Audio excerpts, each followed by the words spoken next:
ਪਿਆਰੇ ਦੋਸਤੋ, ਮੇਰਾ ਨਾਮ ਹੈ ਸੋਨੀ ਸਿਮੈਕ ਤੇ ਤੁਸੀਂ ਸੁਣ ਰਹੇ ਹੋ ਮਸੀਹੀ ਜੀਵਨ। ਅੱਜ ਦਾ ਸਵਾਲ, ਬਾਈਬਲ ਸਾਨੂੰ ਕਰਮ ਦੇ ਬਾਰੇ ਕੀ ਦੱਸਦੀ ਹੈ? ਕਰਮ ਦਾ ਮਤਲਬ ਕੀ ਹੈ? ਜਿੱਦਾਂ ਆਪਾਂ ਹੁਣ ਗੱਲ ਕਰਦੇ ਹਾਂ ਆਪਣੇ ਕਲਚਰ ਦੀ, ਸਾਡੇ ਇੰਡੀਅਨ ਕਲਚਰ ਦੇ ਵਿੱਚ ਜਾਂ ਪੰਜਾਬੀ ਕਲਚਰ ਦੇ ਵਿੱਚ ਅਸੀਂ ਹਮੇਸ਼ਾ ਗੱਲ ਕਰਦੇ ਹਾਂ ਪੁਨਰ ਜਨਮ ਦੀ ਜਾਂ ਕਰਮ ਦੀ। ਕਰਮ ਦਾ ਮਤਲਬ ਕੀ ਹੈ? ਹੁਣ ਜਿਹੜੇ ਵਿਦਵਾਨ ਹਨ, ਪ੍ਰੀਸਟ ਹਨ, ਜਾਂ ਕਈ ਪੰਡਿਤ ਹਨ, ਜਾਂ ਕੋਈ ਵੀ ਇਨਸਾਨ ਹੈ ਜੋ ਕਿ ਇੱਦਾਂ ਦੇ ਕਈ ਇਨਸਾਨ ਹਨ ਜੋ ਕਿ ਵਿਸ਼ਵਾਸ ਰੱਖਦੇ ਹਨ ਕਿ ਸਾਡਾ ਜਨਮ ਜਿਹੜਾ ਹੈ ਮਰ ਕੇ ਫੇਰ ਹੋ ਜਾਂਦਾ ਹੈ, ਅਤੇ ਜਿਹੜੇ ਅਸੀਂ ਕਰਮ ਕੀਤੇ ਹੁੰਦੇ ਹਨ ਇਸ ਦੁਨੀਆ ਦੇ ਵਿੱਚ ਜਦੋਂ ਅਸੀਂ ਜੀਂਦੇ ਹਾਂ, ਉਹਨਾਂ ਦਾ ਸਿੱਟਾ ਜਾਂ ਉਹਨਾਂ ਦਾ ਜੋ ਸਾਡਾ ਫਲ ਹੈ ਉਹ ਸਾਨੂੰ ਅਗਲੇ ਜਨਮ ਵਿੱਚ ਮਿਲਦਾ ਹੈ। ਅਤੇ ਉਹਨਾਂ ਦਾ ਮੰਨਣਾ ਇਹ ਹੈ, ਕਈ ਲੋਕਾਂ ਦਾ ਮੰਨਣਾ ਇਹ ਹੈ ਕਿ ਜੇ ਅਸੀਂ ਪੁਰਾਣੇ ਜਨਮ ਦੇ ਵਿੱਚ, ਪਿਛਲੇ ਜਨਮ ਦੇ ਵਿੱਚ ਮਾੜੇ ਕਰਮ ਕੀਤੇ ਸੀ ਅਤੇ ਉਹਦਾ ਸਿੱਟਾ ਜਾਂ ਉਹਦਾ ਫਲ ਸਾਨੂੰ ਇਸ ਜਨਮ ਵਿੱਚ ਮਿਲਿਆ। ਅਤੇ ਜਦੋਂ ਆਪਾਂ ਇਹ ਗੱਲ ਨੂੰ ਸੁਣਦੇ ਹਾਂ ਅਤੇ ਸ਼ਾਇਦ ਕਈ ਇਨਸਾਨਾਂ ਨੂੰ ਇਹ ਗੱਲ ਚੰਗੀ ਲੱਗਦੀ ਹੋਏਗੀ, ਉਹਨਾਂ ਇਨਸਾਨਾਂ ਨੂੰ ਸ਼ਾਇਦ ਕਿ ਜਿਨ੍ਹਾਂ ਦੀ ਜ਼ਿੰਦਗੀ ਜਿਹੜੀ ਹੈ ਉਹ ਕਾਫੀ ਸੁਖਦਾਇਕ ਅਤੇ ਆਸਾਨ ਹੈ। ਪਰ ਜਿਹੜੇ ਲੋਕ ਗਰੀਬ ਹਨ ਜਾਂ ਜਿਹੜੇ ਲੋਕ ਬਿਮਾਰੀ 'ਚ ਫਸੇ ਹਨ ਜਾਂ ਜਿਨ੍ਹਾਂ ਲੋਕਾਂ ਨੂੰ ਕੋਈ ਤਕਲੀਫ ਹੈ, ਉਹਨਾਂ ਨੂੰ ਕਈ ਲੋਕ ਫਿਰ ਕਹਿ ਦਿੰਦੇ ਹਨ ਕਿ ਤੁਹਾਡੇ ਪਿਛਲੇ ਜਨਮ ਵਿੱਚ ਜੋ ਤੁਸੀਂ ਗਲਤ ਕੰਮ ਕੀਤੇ ਸਨ ਜਾਂ ਗਲਤ ਕਰਮ ਕੀਤੇ ਸੀ, ਉਹਨਾਂ ਦੀ ਸਜ਼ਾ ਤੁਹਾਨੂੰ ਇਸ ਜਨਮ ਵਿੱਚ ਮਿਲ ਰਹੀ ਹੈ ਅਤੇ ਤੁਸੀਂ ਹੁਣ ਉਮੀਦ ਰੱਖੋ ਕਿ ਅਗਲਾ ਜਨਮ ਤੁਹਾਡਾ ਠੀਕ ਹੋਵੇਗਾ। ਅਤੇ ਜਿਹੜਾ ਇਹ ਕਰਮ ਦੀ ਆਪਾਂ ਗੱਲ ਕਰਦੇ ਹਾਂ ਨਾ, ਬਾਈਬਲ ਸਾਨੂੰ ਇਸ ਟੌਪਿਕ ਦੇ ਉੱਤੇ, ਇਸ ਵਿਸ਼ੇ ਦੇ ਉੱਤੇ ਸਾਨੂੰ ਕੀ ਬਿਆਨ ਕਰਦੀ ਹੈ?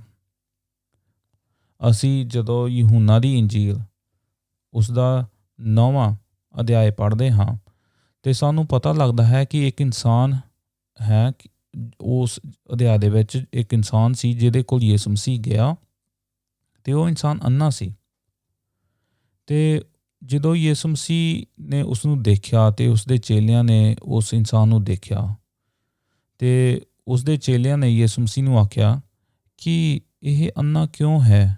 ਕੀ ਇਸ ਨੇ ਪਾਪ ਕੀਤੇ ਹੋਏ ਸੀ ਇਸ ਕਰਕੇ ਇਹ ਅੰਨ੍ਹਾ ਜੰਮਿਆ, ਜਾਂ ਇਸ ਦੇ ਮਾਂ ਬਾਪ ਨੇ ਪਾਪ ਕੀਤਾ ਅਤੇ ਇਸ ਕਰਕੇ ਇਹ ਇਨਸਾਨ ਜਨਮ ਦੇ ਦੌਰਾਨ ਅੰਨ੍ਹਾ ਸੀ? ਅਤੇ ਯਿਸੂ ਮਸੀਹ ਉਹਨਾਂ ਨੂੰ ਆਖਦਾ ਹੈ ਕਿ ਨਾ ਤਾਂ ਇਸ ਇਨਸਾਨ ਨੇ ਪਾਪ ਕੀਤਾ ਅਤੇ ਨਾ ਹੀ ਇਸ ਦੇ ਮਾਂ ਬਾਪ ਨੇ ਪਾਪ ਕੀਤਾ, ਕਿਉਂ ਜੋ ਇਹ ਜਨਮ ਤੋਂ ਹੀ ਅੰਨ੍ਹਾ ਸੀ।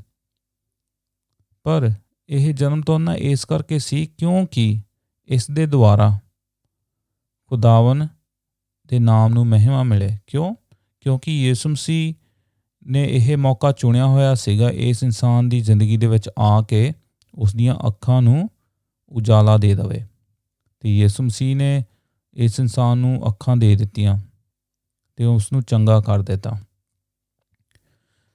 ਸਾਨੂੰ ਇਸ ਅਧਿਆਇ 'ਚੋਂ, ਯਹੂਨਾ ਦੀ ਇੰਜੀਲ ਅਤੇ ਉਹਦਾ 9ਵਾਂ ਅਧਿਆਇ ਤੋਂ ਪਤਾ ਲੱਗਦਾ ਹੈ ਕਿ ਕੋਈ ਵੀ ਇਨਸਾਨ ਦੇ ਉੱਤੇ ਜਦੋਂ ਕੋਈ ਬੁਰਾਈ ਆਉਂਦੀ ਹੈ ਜਾਂ ਬਿਮਾਰੀ ਆ ਜਾਂਦੀ ਹੈ ਜਾਂ ਕੋਈ ਤਕਲੀਫ ਆ ਜਾਂਦੀ ਹੈ, ਉਹਦਾ ਮਤਲਬ ਇਹ ਨਹੀਂ ਹੁੰਦਾ ਕਿ ਉਸਨੇ ਕੋਈ ਪਿਛਲੇ ਸਮੇਂ ਵਿੱਚ ਪਾਪ ਕੀਤੇ ਸੀ।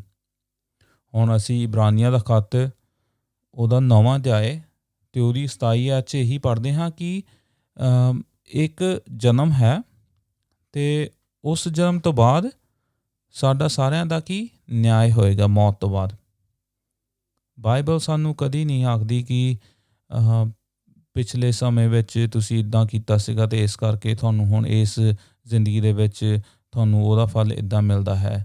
ਕੋਈ ਪੁਨਰ ਜਨਮ ਨਹੀਂ ਹੈ ਅਤੇ ਨਾ ਹੀ ਕੋਈ ਪੁਰਾਣਾ ਜਨਮ ਹੈ। ਜੋ ਅਸੀਂ ਕਰਦੇ ਹਾਂ, ਜੋ ਅਸੀਂ ਦੇਖਦੇ ਹਾਂ, ਉਹ ਸਿਰਫ ਇਸ ਹੀ ਜਨਮ ਦੇ ਵਿੱਚ ਹੁੰਦਾ ਹੈ, ਕਿਉਂਕਿ ਪਰਮੇਸ਼ਵਰ ਖੁਦ ਆਪ ਕਹਿੰਦਾ ਹੈ ਕਿ ਕੋਈ ਵੀ ਇਨਸਾਨ ਜੋ ਜੰਮਦਾ ਹੈ ਉਹ ਮੌਤ ਤੋਂ ਬਾਅਦ ਪਰਮੇਸ਼ਰ ਨੂੰ ਮਿਲਦਾ ਹੈ। ਅਤੇ ਪੁਨਰ ਜਨਮ ਦੀ ਤਾਂ ਗੱਲ ਖਤਮ ਹੀ ਹੋ ਗਈ ਫਿਰ, ਹੈ ਨਾ। ਅਤੇ ਅਸੀਂ ਜਦੋਂ ਇਸ ਗੱਲ ਬਾਰੇ ਸੋਚਦੇ ਹਾਂ, ਕਰਮ, ਜੇ ਤੁਹਾਡੇ ਕਰਮ ਚੰਗੇ ਹਨ ਅਤੇ ਤੁਹਾਡਾ ਪੁਨਰ ਜਨਮ ਚੰਗੀ ਜਗ੍ਹਾ 'ਤੇ, ਚੰਗੀ ਫੈਮਿਲੀ ਵਿੱਚ, ਚੰਗੇ ਪਰਿਵਾਰ ਵਿੱਚ ਹੋਵੇਗਾ, ਇੱਦਾਂ ਕਈ ਲੋਕਾਂ ਦਾ ਮੰਨਣਾ ਹੈ।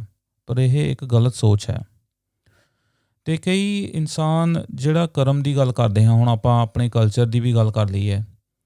ਹੁਣ ਇੱਕ ਇਨਸਾਨ ਜੋ ਅਮੀਰ ਹੈ, ਉਦਾਹਰਨ ਦੇ ਤੌਰ 'ਤੇ ਮੈਂ ਇਹ ਗੱਲ ਕਰਦਾ ਹਾਂ, ਕਈ ਲੋਕ ਵੱਡੇ ਵੱਡੇ ਘਰਾਂ 'ਚ ਰਹਿੰਦੇ ਹਨ, ਅਮੀਰ ਹਨ, ਅਤੇ ਉਹ ਗਰੀਬ ਲੋਕਾਂ ਵੱਲ ਦੇਖਣਾ ਪਸੰਦ ਨਹੀਂ ਕਰਦੇ। ਅਤੇ ਉਹ ਕਹਿੰਦੇ ਹਨ ਕਿ ਉਹ ਗਰੀਬ ਇਨਸਾਨ ਦਾ ਕਰਮ ਉਹ ਹੈ ਕਿ ਸੜਕ ਉੱਤੇ ਸੌਂ ਰਿਹਾ ਹੈ, ਜਾਂ ਭੀਖ ਮੰਗ ਰਿਹਾ ਹੈ, ਜਾਂ ਸਲਮ ਏਰੀਏ ਦੇ ਵਿੱਚ ਰਹਿ ਰਿਹਾ ਹੈ, ਉਹ ਉਹਦਾ ਕਰਮ ਹੈ, ਇਸ ਕਰਕੇ ਮੈਨੂੰ ਉਹਦੇ 'ਤੇ ਦਇਆ ਕਰਨ ਦੀ ਲੋੜ ਨਹੀਂ ਹੈ। ਅਤੇ ਇੱਕ ਜਿਹੜਾ ਅਮੀਰ ਇਨਸਾਨ ਹੈ ਉਹ ਫਿਰ ਕਹਿੰਦਾ ਹੈ ਕਿ ਮੇਰਾ ਕਰਮ ਇਹ ਹੈ ਕਿ ਮੈਂ ਜੋ ਪਿਛਲੇ ਚੰਗੇ ਕੰਮ ਕੀਤੇ ਪਿਛਲੇ ਜਨਮ ਦੇ ਵਿੱਚ, ਉਹਦੇ ਕਰਕੇ ਉਹਦਾ ਫਲ ਮੈਨੂੰ ਇਸ ਜ਼ਿੰਦਗੀ ਦੇ ਵਿੱਚ ਮਿਲ ਰਿਹਾ ਹੈ। ਆਪਾਂ ਹੁਣ ਜਦੋਂ ਦੇਖਦੇ ਹਾਂ, ਪੁਨਰ ਜਨਮ ਦੀ ਗੱਲ ਕਰੀਏ ਜਾਂ ਕੋਈ ਕਰਮ ਦੀ ਗੱਲ ਕਰੀਏ, ਇਹ ਐਕਚੁਅਲੀ ਗੱਲਾਂ ਸੱਚੀਆਂ ਨਹੀਂ ਹਨ। ਇਹ ਲੋਕਾਂ ਦੀਆਂ ਬਣਾਈਆਂ ਹੋਈਆਂ ਗੱਲਾਂ ਹਨ, ਅਤੇ ਕਈ ਲੋਕ ਇਹਨਾਂ ਵਿੱਚ ਫਸ ਜਾਂਦੇ ਹਨ, ਅਤੇ ਉਹਨਾਂ ਨੂੰ ਲੱਗਦਾ ਹੈ ਕਿ ਹਾਂ ਵਾਕਈ ਹੀ ਇਹ ਗੱਲ ਸੱਚ ਹੈ। ਸੱਚ ਉਹਨਾਂ ਨੂੰ ਇਸ ਕਰਕੇ ਲੱਗਦੀ ਹੈ ਕਿਉਂਕਿ ਉਹਨਾਂ ਨੂੰ ਹੁਣ ਕੋਈ ਕੰਮ ਕਰਨ ਦੀ ਲੋੜ ਨਹੀਂ ਹੈ, ਕਿਸੇ ਇਨਸਾਨ ਦੀ ਹੈਲਪ ਕਰਨ ਦੀ ਲੋੜ ਨਹੀਂ ਹੈ। ਪਰ ਯਿਸੂ ਮਸੀਹ ਕਹਿੰਦਾ ਹੈ ਕਿ ਜੇ ਕੋਈ ਇਨਸਾਨ ਗਰੀਬ ਜੰਮਦਾ ਹੈ, ਜਾਂ ਗਰੀਬ ਘਰ ਦੇ ਵਿੱਚ ਉਹਦਾ ਜਨਮ ਹੁੰਦਾ ਹੈ, ਜਾਂ ਉਸ ਦੇ ਉੱਤੇ ਕੋਈ ਬਿਮਾਰੀ ਆ ਜਾਂਦੀ ਹੈ, ਜਾਂ ਉਸਦੀ ਜ਼ਿੰਦਗੀ ਦੇ ਵਿੱਚ ਕੋਈ ਤਕਲੀਫ ਹੈ, ਉਹ ਇਸ ਕਰਕੇ ਨਹੀਂ ਆਉਂਦੀ ਕਿ ਉਸਨੇ ਪਿਛਲੇ ਜਨਮ ਦੇ ਵਿੱਚ ਕੋਈ ਵੱਡੇ ਪਾਪ ਕੀਤੇ ਸਨ। ਜਦ ਪਿਛਲਾ ਜਨਮ ਹੀ ਨਹੀਂ, ਉਹ ਤਾਂ ਪਾਪ ਕਿੱਦਾਂ ਹੋ ਗਏ? ਪਾਪ ਅਸੀਂ ਇਸ ਜ਼ਿੰਦਗੀ ਦੇ ਵਿੱਚ ਕਰਦੇ ਹਾਂ। ਸਾਨੂੰ ਬਾਈਬਲ ਦੱਸਦੀ ਹੈ ਕਿ ਆਦਮ ਅਤੇ ਹਵਾ ਦੇ ਪਾਪ ਕਰਨ ਦੇ ਕਰਕੇ ਸਾਡੇ ਉੱਤੇ ਸਜ਼ਾ ਦਾ ਹੁਕਮ ਆ ਗਿਆ, ਅਤੇ ਇਹ ਜਿਹੜੀ ਧਰਤੀ ਹੈ ਉਹ ਵੀ ਪਾਪ ਦੇ ਵਿੱਚ ਡਿੱਗ ਗਈ।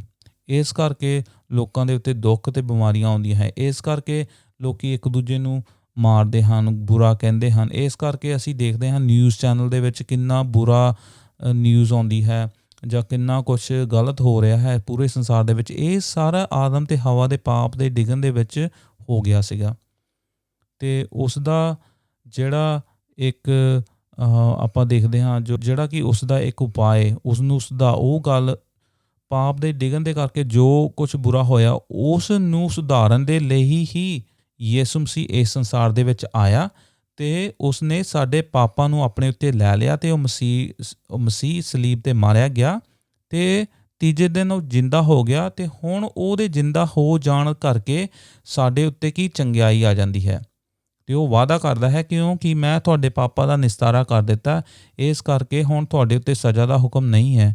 ਹਾਂ, ਤੁਹਾਨੂੰ ਇਸ ਦੁਨੀਆ ਦੇ ਵਿੱਚ ਸ਼ਾਇਦ ਤਕਲੀਫਾਂ ਝੱਲਣੀਆਂ ਪੈਣ, ਪਰ ਤੁਸੀਂ ਆਪਣਾ ਦਿਲ ਨਾ ਘਬਰਾਓ, ਕਿਉਂਕਿ ਮੈਂ ਸੰਸਾਰ ਨੂੰ ਜਿੱਤ ਲਿਆ ਹੈ। ਯਿਸੂ ਮਸੀਹ ਦਾ ਇਹ ਵਚਨ ਹੈ ਜੋ ਅਸੀਂ ਪੜ੍ਹਦੇ ਹਾਂ ਯੂਹੰਨਾ ਦੀ ਇੰਜੀਲ ਉਹਦਾ 16ਵਾਂ ਅਧਿਆਇ। ਬਾਈਬਲ ਸਾਨੂੰ ਕਹਿੰਦੀ ਹੈ ਕਿ ਚੰਗਾ ਕਰੋ, ਇੱਕ ਦੂਜੇ ਦਾ ਸਨਮਾਨ ਕਰੋ, ਇੱਕ ਦੂਜੇ ਨੂੰ ਚੰਗਾ ਦੱਸੋ, ਲੋਕਾਂ ਦੇ ਨਾਲ ਕੋਈ ਬੁਰਾ ਕੰਮ ਨਾ ਕਰੋ। ਬਾਈਬਲ ਤਾਂ ਇਹ ਦੱਸਦੀ ਹੈ, ਪਰ ਬਾਈਬਲ ਇਹ ਨਹੀਂ ਕਹਿੰਦੀ ਕਿ ਤੁਸੀਂ ਆਪਣੀ ਚੰਗੇ ਕੰਮਾਂ ਦੇ ਕਰਕੇ ਸਵਰਗ ਦੇ ਵਿੱਚ ਚਲੇ ਜਾਓਗੇ, ਜਾਂ ਚੰਗੇ ਕੰਮਾਂ ਦੇ ਕਰਕੇ ਤੁਹਾਨੂੰ ਪਰਮੇਸ਼ਵਰ ਬਹੁਤ ਹੀ ਬਲੈਸਿੰਗਸ ਦਊਗਾ, ਜਾਂ ਬਹੁਤ ਹੀ ਤੁਹਾਨੂੰ ਤੋਹਫੇ ਦਊਗਾ। ਪਰ ਯਿਸੂ ਮਸੀਹ ਕਹਿੰਦਾ ਹੈ ਕਿ ਜੋ ਮੇਰੇ ਕੋਲ ਆਉਂਦਾ ਹੈ, ਮੈਂ ਉਸਨੂੰ ਕੀ ਸਦੀਵਕ ਜ਼ਿੰਦਗੀ ਦਿੰਦਾ ਹਾਂ। ਅਤੇ ਉਹ ਸਦੀਵਕ ਜ਼ਿੰਦਗੀ ਦਾ ਚਿੰਨ੍ਹ ਇਹ ਹੈ ਕਿ ਹੁਣ ਸਾਡੇ ਕੰਮ ਜੋ ਅਸੀਂ ਘਿਨਾਉਣੇ ਕੰਮ ਕਰਦੇ ਸਨ, ਉਹ ਹੁਣ ਖਤਮ ਹੋ ਗਏ ਹਨ, ਅਤੇ ਹੁਣ ਅਸੀਂ ਚੰਗੇ ਕੰਮਾਂ ਨੂੰ ਫੜ ਲਿਆ ਹੈ। ਚੰਗੇ ਕੰਮਾਂ ਦੇ ਕਰਕੇ ਸਾਨੂੰ ਮੁਕਤੀ ਨਹੀਂ ਮਿਲਦੀ, ਪਰ ਮੁਕਤੀ ਮਿਲਣ ਦੇ ਕਰਕੇ ਹੀ ਅਸੀਂ ਚੰਗੇ ਕੰਮ ਕਰ ਸਕਦੇ ਹਾਂ। ਇਸੇ ਕਰਕੇ ਯਿਸੂ ਮਸੀਹ ਸਾਡੇ ਲਈ ਇਸ ਦੁਨੀਆ 'ਤੇ 2000 ਸਾਲ ਪਹਿਲਾਂ ਆਇਆ। ਅਤੇ ਮੈਂ ਉਮੀਦ ਕਰਦਾ ਹਾਂ ਤੁਹਾਨੂੰ ਅੱਜ ਦਾ ਵਚਨ ਚੰਗਾ ਲੱਗਾ, ਅਤੇ ਮੈਂ ਉਮੀਦ ਕਰਦਾ ਹਾਂ ਕਿ ਖੁਦਾਵੰਦ ਤੁਹਾਨੂੰ ਇਸ ਵਚਨ ਦੇ ਜ਼ਰੀਏ ਬੜੀ ਹੀ ਬਰਕਤ ਦੇਵੇ।